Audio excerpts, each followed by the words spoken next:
வணக்கம். மருந்தே உணவு அப்படின்ற தலைப்பில் இன்னைக்கு நம்ம பார்க்க போகிறது ஹோம்மேட் லிம்கா. இதற்கு தேவையான பொருட்கள் என்னென்னு பார்த்தீங்கன்னா, உப்பு, சர்க்கரை, நன்னாரி சர்பத் மற்றும் பச்சை எலுமிச்சை.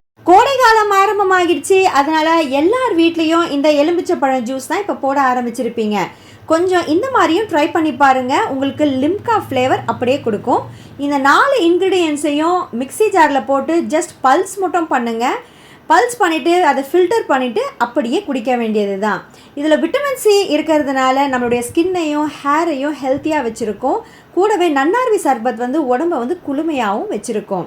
அதனால் இந்த ஜூஸை நீங்கள் ட்ரை பண்ணிவிட்டு இதோடைய ஃபீட்பேக்கை என்னுடைய கமெண்ட் செக்ஷனில் தயவு செய்து பதிவு செய்யுங்க. பார்த்தீங்களா, இதை ஃபில்டர் பண்ண உடனே லிம்கா மாதிரியே ஃப்ளேவரும் இருக்குது, கலரும் இருக்குது. டேஸ்ட் பண்ணி பார்த்துட்டு சொல்லுங்கள். உங்களுக்கு என்னுடைய காணொளி பிடிச்சிருந்ததுன்னா பதியுங்கள், பகிருங்கள், விரும்புங்கள், மணி ஒலியை அழுத்தி விமர்சனத்தை எழுதுங்கள். நன்றிகள்.